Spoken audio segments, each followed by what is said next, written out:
Hello everyone, তোমরা সবাই কেমন আছো? আশা করি সবাই ভালো আছো। আজকে অনেক দিন পর একটা ব্লগ নিয়ে চলে এলাম। মাঝে অনেক দিন ব্লগ করা হয়নি। তো দিনটা ছিল গতকাল, মানে 13ই এপ্রিল। দেখতেই পারছো ট্রেনে অনেক ভিড়। রবিবার, তার ওপর আবার মেদিনীপুর লোকাল। অনেকক্ষণ পর লোকালটা এসেছিলো, যার জন্য এত ভিড় ছিল। আচ্ছা, তোমাদের তো বলাই হয়নি এটা কিসের ব্লগ। এটা ছিল আমার মেকআপের কাজের। তো গতকাল ছিল আমার ব্রাইডাল মেকআপের বুকিং।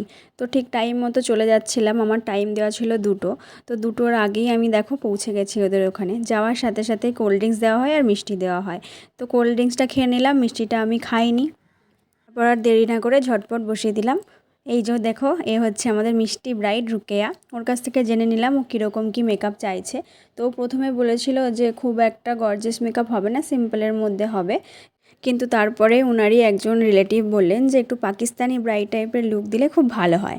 তো আমি সেই মতনই ওর ডিমান্ড মতো করে নিচ্ছিলাম মেকআপ। ফার্স্টে আই মেকআপ কমপ্লিট করে বেস মেকআপটা স্টার্ট করে দিয়েছিলাম। ভিডিওতে সব প্রোডাক্ট দেখানো সম্ভব হয়নি। আমি প্রথমেই ইউজ করে নিয়েছিলাম রিকোডের টোনার, তারপরে রিকোডের ময়েশ্চারাইজার, আর যেহেতু অনেক গরম তো ইউজ করে নিয়েছিলাম রিকোডের গ্রিপ প্রাইমার। তো এখানে সব ভিডিও ক্লিপ নেওয়া হয়নি। আজকে আমার বুকিং ছিল আফলাইজার। তো ভালো করে বেস মেকআপ কমপ্লিট করে নেওয়ার পর আমি ফাউন্ডেশন ইউজ করেছিলাম আফলাইজার, কনসিলার ইউজ করেছিলাম রিকোডেরই লিকুইড কনসিলার, আর বেসটাকে সেট করে নিয়েছিলাম রিকোডেরই ট্রান্সলুসেন্ট পাউডার দিয়ে। প্যাকটা ইউজ করেছিলাম ফরএভার 52, আর রিকোডেরই লিকুইড লিপস্টিক দিয়ে লিপটা ড্র করে নিয়ে ফিল করে দিচ্ছিলাম। আর লিপস্টিকের সেট নাম্বার ছিল 4। আর প্যাকের মাইক্রো ফিনিশ মেকআপ ফিক্সার দিয়ে আমি মেকআপটা ফিক্স করেছিলাম। ও আমাকে আগেই বলে দিয়েছিল যে ওর ফেসে সোয়েটিং হয়, যার জন্যই এইভাবে মেকআপটা করা। আমি এখানে দেখতেই পাচ্ছ মেবলিনের মাস্কারা ইউজ করে নিচ্ছি। এরপরেই শুরু হয় ফ্যান নিয়ে যুদ্ধ। ফ্যান নিয়ে যুদ্ধ এই জন্যই বললাম, আমার পেছনে ঠিক দেখতেই পাবে কত বড় একটা ফ্যান রাখা আছে। তার আগে পুরো মেকআপটা কমপ্লিট করা হয়েছিল কুলার চালিয়ে, কিন্তু কুলারে কাজ হচ্ছিল না বলে লাস্টে ফ্যান, যার জন্য হেয়ার স্টাইলটা পুরোটাই খারাপ হয়ে যাচ্ছিল।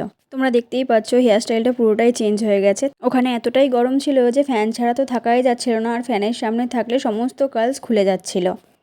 এবং তার সাথে ওর ডিমান্ড ছিল ওড়নাটা যাতে একদম মিডিল বরাবর দেওয়া হয়, যার জন্য পুরো হেয়ার স্টাইলটাই চেঞ্জ করতে হয়।